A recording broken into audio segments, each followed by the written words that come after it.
Welcome to the I Made a podcast, where we hear from podcasters about what they've learned since starting their own show so you can do the same.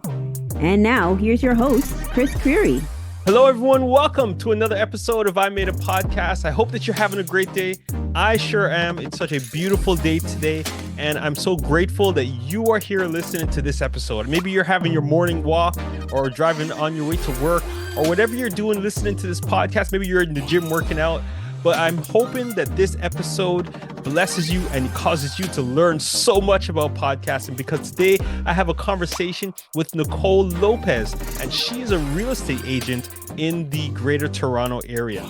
Now, that's where I'm from as well, right? So we have some connection there, and I love real estate. So this conversation that I had with Nicole was so amazing.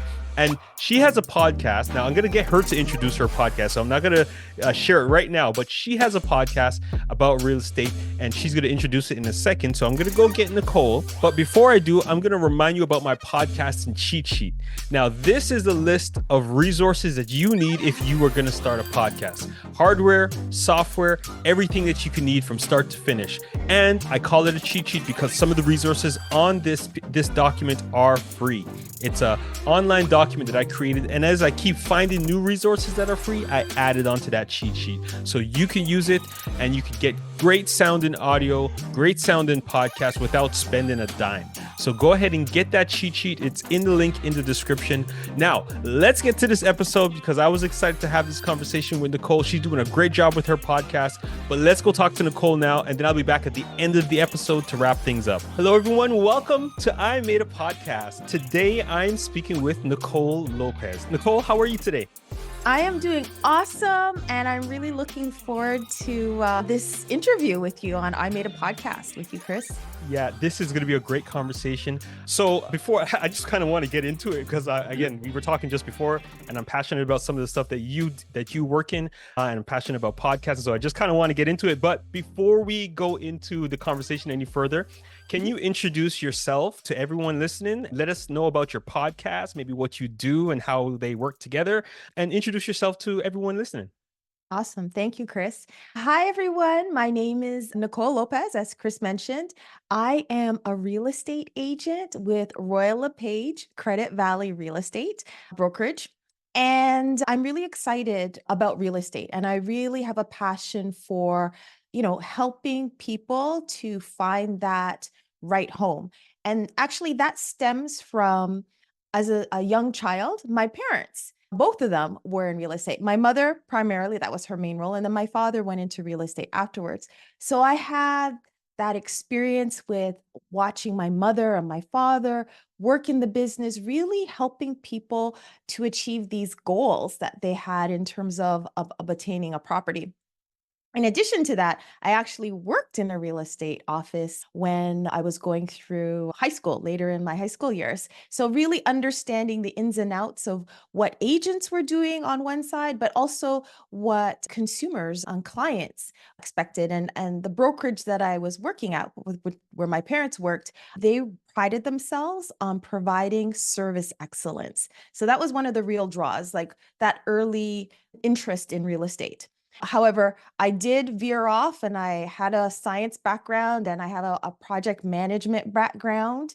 And just for personal reasons, I switched into real estate. But I've actually taken a lot of my project management and organizational and strategic thinking skills, and I really found that they marry well into helping to provide service excellence. Wow. So that's one of the things. And then in terms of podcast, I felt as I entered the industry that it was really important for clients to know more, to really understand, have an understanding. And once they know more, to be prepared. So you understand a little bit more, and then you're better able to prepare yourselves. And then when you ultimately get to the point of getting to the real estate transaction and closing, you feel more confident in whatever decisions that you're making informed decisions. So that was the impetus of starting the Toronto Real Estate Investing with Nicole, or AKA Real Estate with Nicole. It was really to help clients to understand, to know more, to be prepared, and to be confident. That's my Excellent. trifecta. Excellent. Wonderful. Now, I listened to the most recent episode that you did. You did an interview with someone. I think his name was Carlin, Yes. and it's amazing. Like, and this is something that I picked up when I listened to your podcast. The very first thing that he said when you started that interview with him was how pleasant your voice was and how well you speak when you were doing your podcast. And he had so much compliments for you right at the beginning of the interview. And as people listening right now, they hear your voice and they hear you speaking. It almost sounds like you were made for this, and you do such a great job with your podcast. Not only do you have a lot of insight and wisdom, but the way that you speak is very clear and it's just so pleasant to listen to. And that's why I enjoy listening to your podcast. So it's called Toronto Real Estate Investing with Nicole. So I'm going to make it easy for everyone. I'm going to put links for your podcast in the description of this episode and they can go and listen to that as well.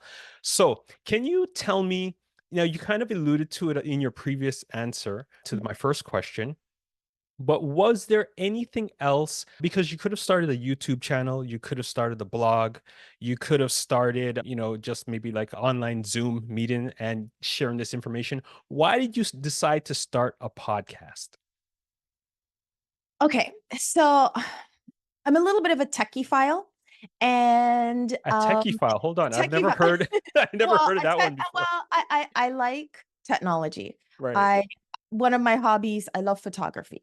I love actually, film scoring in the sense of writing music. I like that. And so to me, having something that was enduring that you could refer people to that was more evergreen was something that I aspired to. So having something that was evergreen and that you could refer people to that that yeah, once in a while you might talk about something that's a current issue, but the underlying foundation is basically a foundational principle that people can learn from. So it was something that I could use as a resource for any of my clients. And I've actually used it several times as a resource to help people on the way, just little nuggets that they could refer to. Yeah, and that actually is really good insight, right? So your content, as you mentioned just now, it's evergreen, right? So you speak on topics that will be applicable regardless, most of the time, regardless of the season that we're going through.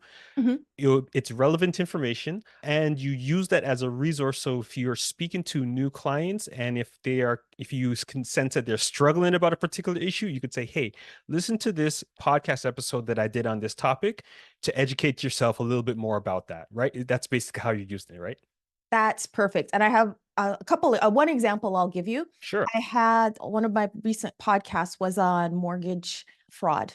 I listened to that one. And one of my clients contacted me, and I was able to send that to her father, and another friend because I don't know what had happened, but there was something that piqued their interest, and Mhm. they actually went out and obtained the appropriate title insurance to help with that particular situation.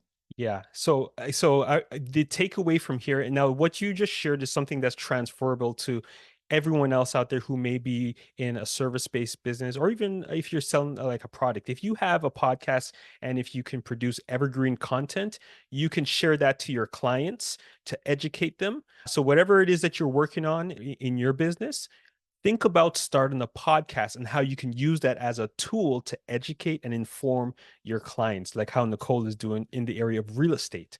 So that's excellent. Now, did you think of that idea? Is that the initial intent when you started your podcast to use it for that purpose? Yes, for education at Evergreen. Actually, the idea of a podcast was sitting in my head for quite a bit of time since I started. You know, I know you can blog and that's fine, but sometimes people don't have a lot of time to Hmm. listen. And you just have to think about what can somebody use to flip on, they can clean the house, they're driving. What can they do that's not going to take a lot of time away from them, but they can still gain a few little nuggets Exactly. from the particular situation. So Yeah. and where it started, the impetus was the know more, be prepared, be confident. So those three factors actually said, okay, if I use this foundation, these three pillars, this is what's going to be the foundation of my podcast moving forward. Because I was trying to figure out what I should do for a real estate podcast. And then this was something that was really going to be helping people, whether they're first-time home buyer or an experienced investor. Yeah, excellent, excellent. So you've been podcasting now. I looked it up. I always do this. You've been podcasting at least from your current podcast since August 2023, right? Correct. So we're coming up to 1 year. By the time this comes out, we'll just be approaching the 1 year mark. In that time frame, what was the best episode that you have done? Maybe it could have been an interview or something that you recorded that got a lot of positive feedback from people. What was the most important or most impactful episode that you've ever done so far? Well, in terms of statistics, there are 3 episodes that kind of ring out. One of them had to do with the 7 components in terms of for successful real estate investing. Then there was assembling your team and building a real estate action plan. So they Mm, were the 3, I would say the 3 top with regards to listeners from a personal perspective. And this is just, where I have a passion for is developing that real estate action plan. To me is probably one of the most important things that people need to listen to or to understand. And it's really about you want to purchase a property and say today or say 3 months ago, you say, I want to purchase a property. You can't purchase it on that date. You need to really think through what are the components? What do you really need to do to prepare in order to understand what needs to happen in order to be able to be successful in your real estate investment venture? And I call it investment because whether you're a first time buyer or seasoned, you're a real estate investor. So people should always be thinking that they're an investor, right. regardless. So this real estate action plan, and this I've never heard of it before. I know probably other real estate agents do something similar, but so this is given out to all of your new clients in order to prepare, so that they can do the things that they need to do to prepare to close on their first property whenever the time or the day comes. Is that So, right?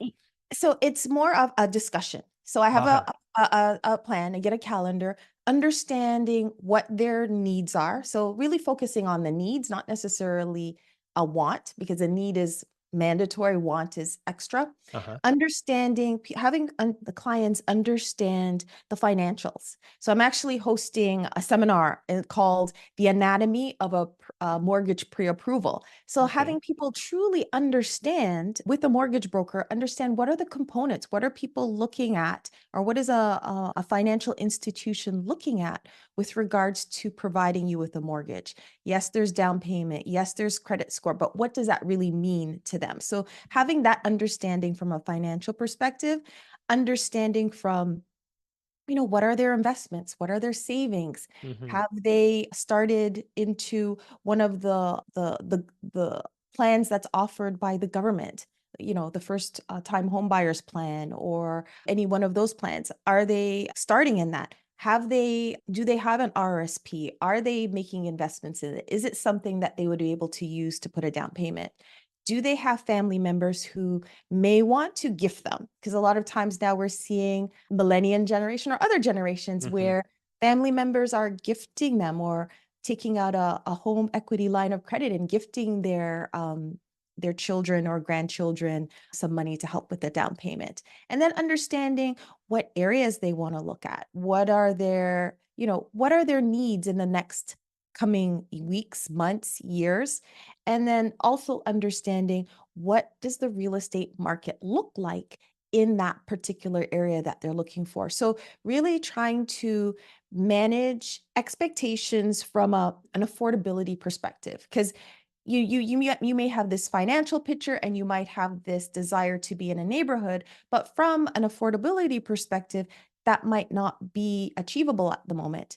And sometimes it's important to think about getting into the market at something that's affordable and then building some equity and then making the move. So gradually moving up with your real estate investing. Right. Okay. So that's part Excellent. of the plan. I went Excellent. through Excellent. one. This is excellent. And this is actually what I wanted to hear. Now, you touched on the fact that you had a workshop. Oh, I think before we were talking, you said that you do quarterly workshops, right? Yes. And for everyone listening right now, if you're in the real estate area, I would encourage you to go and connect with Nicole and join one of her workshops because the type of insight and wisdom that she's sharing right here on this interview is what you're going to get, and even so, probably more than that, right? So I would encourage you to, connect with Nicole and go and check out her workshop that she does. And I think you said quarterly, right?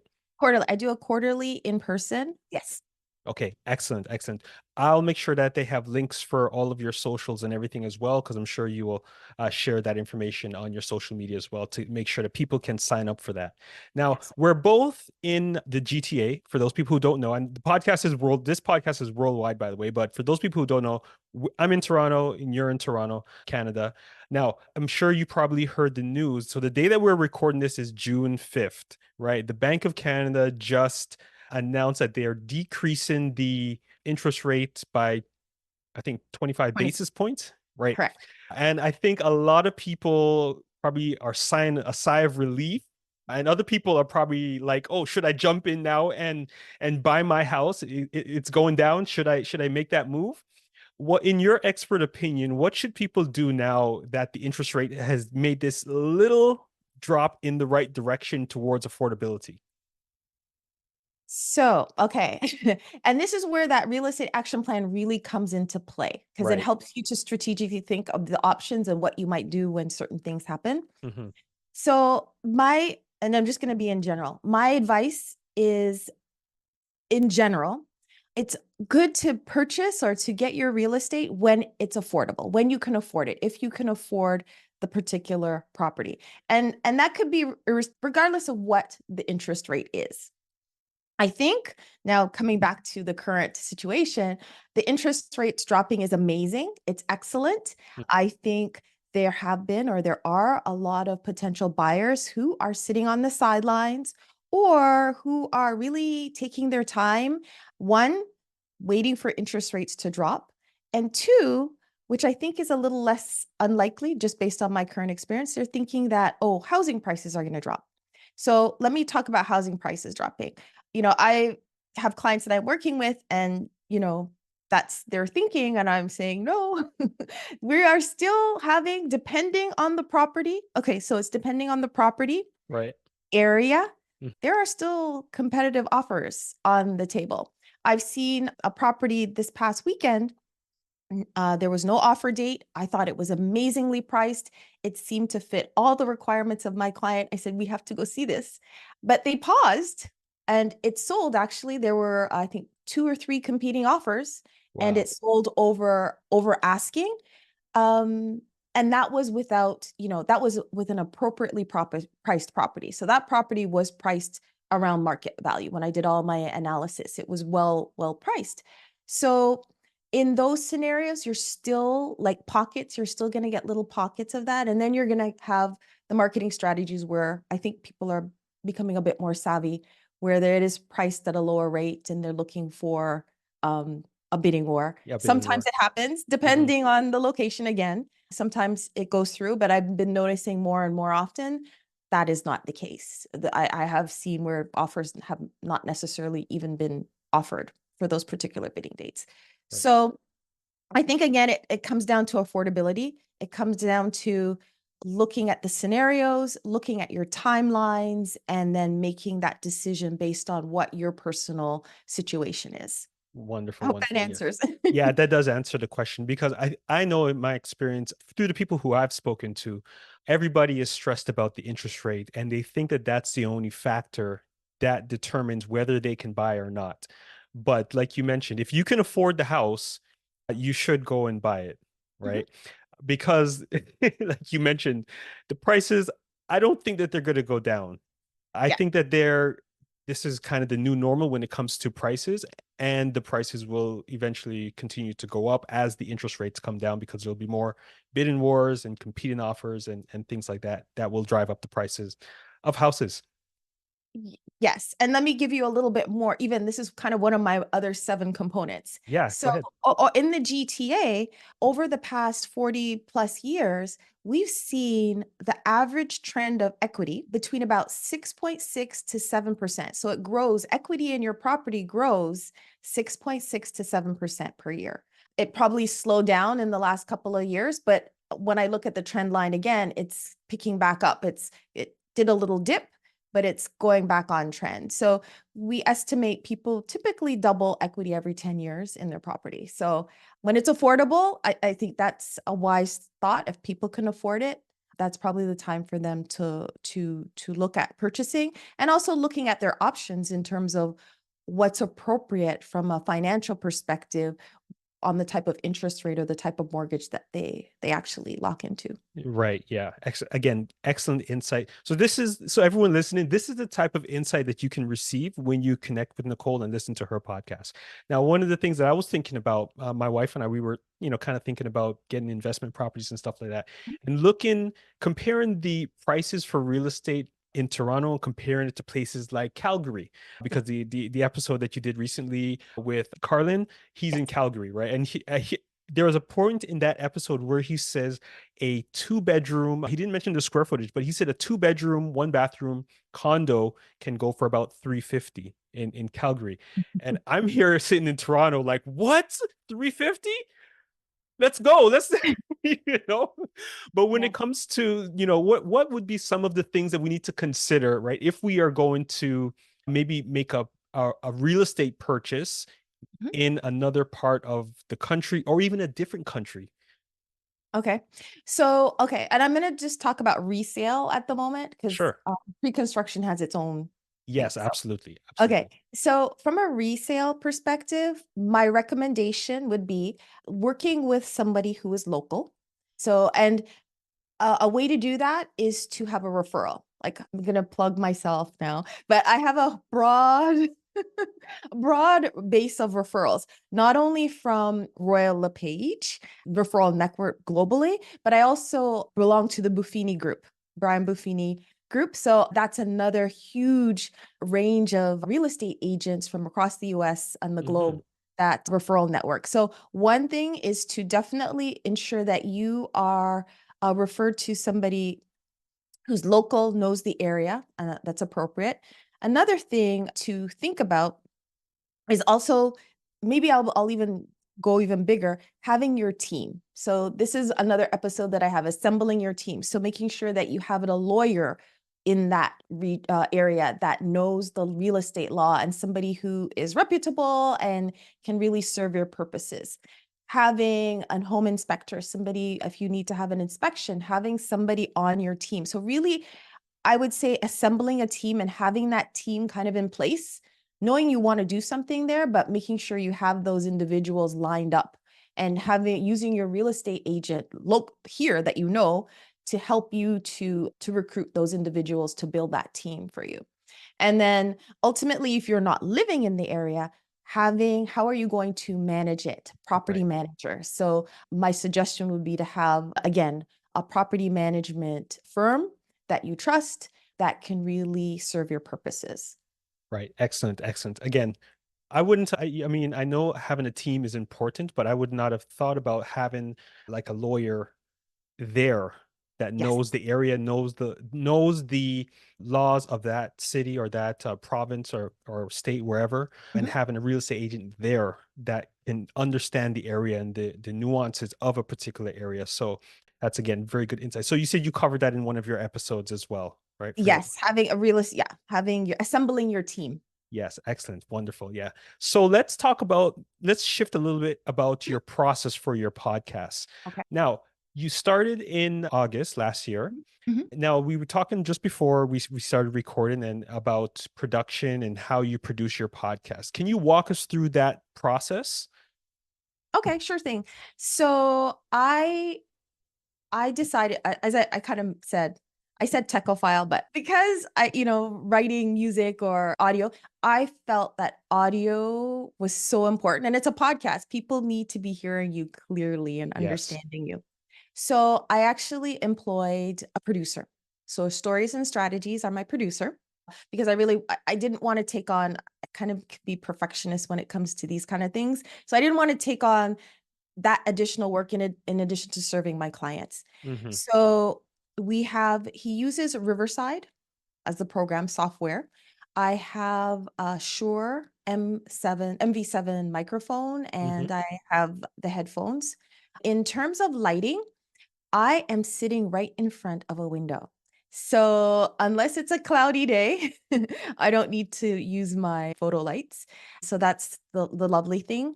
In terms of I don't use any blocks or anything like that. I'm in a room, I close the room door, cell phone is off, any other items are off. So I don't have any distracting noises. The only thing that could happen is the doorbell, but it's okay. I sometimes don't hear it when the door is closed.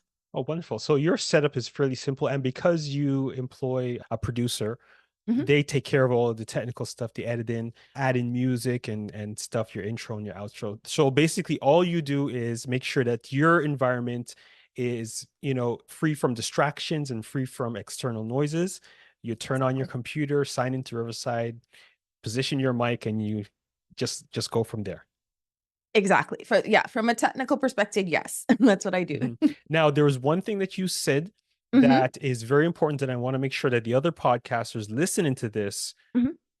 I want to make sure that they picked up on it, because you said that you are kind of a perfectionist, and you could have worked through this process yourself, Yes, but because the audio quality of the podcast was important to you, you decided to hire a professional, someone who exactly. specializes in audio production, podcast production, so that they can give you the best possible sound instead of you working it out yourself and maybe getting 85%, the results that they would get, which probably would still be acceptable.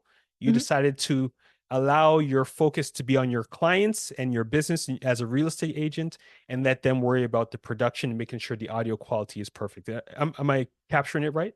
You are on point. I use my theory about assembling your team. So Exactly. the experts do the job for you. Exactly, exactly. And like I said before, I'm also a podcast producer, so Mhm, I understand this process. I have mhm, clients that are in different parts of the world, and they just send me their audio files, and I take care of all of the production, and then they do what they need to do. They can mhm. focus on their business, they can focus on their speaking engagements, and they can give 100% of their effort. If you want to make sure that your attention can be focused on your business so that you can grow it and develop it and serve your clients well, like how Nicole is doing, you might want to consider hiring a producer who can take care of the audio work for you, someone like me, or someone from like stories and strategies, anyone else, but someone who is a fit with what you are producing and that can deliver the results that you need for your podcast. So excellent. Do you have any other comments that you want to add towards that, Nicole? I have one comment. I Yes. know you say you might want to consider. I would say I would strongly recommend it because it really does take time. It really does take a lot of stress off of your shoulders when you have somebody who's producing it. And actually, I feel so much lighter. I can just focus on content and Yeah. thinking about interviews and the tech stuff. Perfect. Yeah, excellent. And the point that, as you mentioned that, the thing that comes to my mind is everybody is different and everyone can operate, everyone has different strengths and weaknesses, right? And actually, when you focus on your strengths, they actually feed your energy, right? So, like, if I say when I'm editing a podcast, I get energized. I am excited when I'm editing a podcast. Maybe when you are dealing with your clients and working on a real estate deal that is about to close, that feeds your energy, right? Because you're focusing on your strengths. So, like Nicole said, she would strongly encourage that if it's not one of your strengths to do editing, find someone who can do it for you, so that you can focus on your strength, and that strength will feed your energy and your passion, and then you can continue to go from there. So, Nicole, I have one more question for you, right? So, in terms of promotion, Mhm. how do you promote your podcast? So I typically post my podcast on Instagram. So I Mhm. have little Instagram reels that come out. But I also recently started using YouTube and YouTube Shorts. And I've actually found that, when certain videos or certain shorts actually get quite a bit of hits. One that I recently did about home staging, we got 407 hits. That was amazing in such a short period of time. So that's how I've been primarily promoting my podcast. Yeah, wonderful. So that's actually how I found you, because I was on Instagram and I just came across one of your posts on Instagram in the search or whatever. It just Mhm, showed up. And I started listening and I was just like, wow, I really like the insight that you were sharing on this episode. And I listened to the episode. And actually, you are the first person on this podcast that I actually initiated. I sent you a message first to ask you to be on the podcast. Everybody else that I've had on the podcast was in response to, hey, does anyone want to be interviewed on my podcast? But you were the first person that I have on this podcast that I actually said, hey, can you come on my podcast? I want to interview you. So I found you through Instagram on one of the reels. And again, video and using reels and YouTube, I think is an extremely important tool that all podcasters need to utilize in order to get reach, in order for and YouTube, especially when people are searching for things, they will show up there and eventually be linked back to your podcast. So that's how I found you, Nicole. So I just wanted to mention that. That was great. Awesome. Thank you. I'm glad to hear that it's working. Yeah, it is working. So we're just about to wrap up. And I usually ask this question to everyone right before we end the episode. Is there anything that I may have forgotten to ask you that you want to share to anyone else? No, but I do want to have a comment for you. Yeah, sure. Go ahead. I think you're doing a great podcast. I think it's excellent that you are sharing insights with others from across various industries, across various talents, across various passions that people are doing. Because I think we can all learn from each other, whether we're a new podcaster or somebody who's been doing it for a while. This is just a wonderful platform. So, Chris, thank you so much. And thank you for having me. Yeah, excellent. Thank you so much. I mean, I mean, I initially started this podcast because I wanted to learn for myself, but but yeah, I'm sharing the knowledge with everybody. As I'm interviewing people, I've learned so much, but again, sharing that knowledge with everybody else so we all can learn more about podcasting. Thank you so much for being on I Made a Podcast today. I learned a lot from this conversation, and I know other people learned a lot from this podcast, from this episode as well.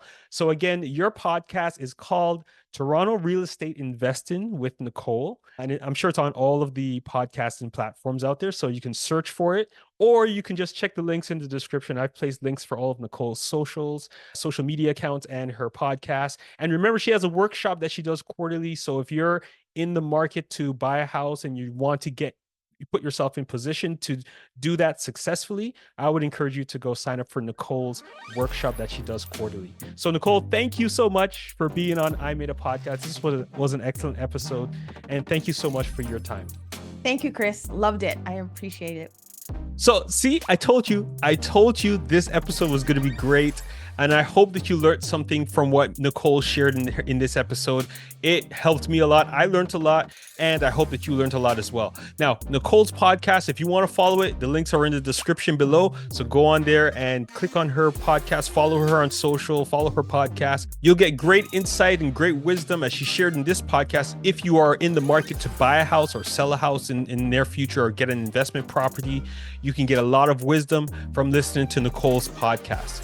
Now, if you want to start a podcast, you are in the right place. Remember, my podcasting cheat sheet is available to you. And also, I have lots of episodes that I've done with dozens of podcasters in season number 1. So go back and listen to all of the past episodes for this season, and you can learn about what your favorite podcasters are using to produce their podcast so you can create a podcast as well. And not only create a podcast, but have a podcast that lasts for a long time and makes impact in this world. So you can get your message out there and it causes impact in someone else's life. So that's what I'm about. It's about impact, not just about doing something. It's about impact. So the cheat sheet is in the description. Go download it. Follow I Made a Podcast on your favorite podcasting app. Just search for I Made a Podcast. And remember that the best time to start a podcast was 10 years ago. The second best time is right now. So go ahead and make it happen. And I'm here to help you. So you'll hear from me next week on I Made a Podcast. Peace.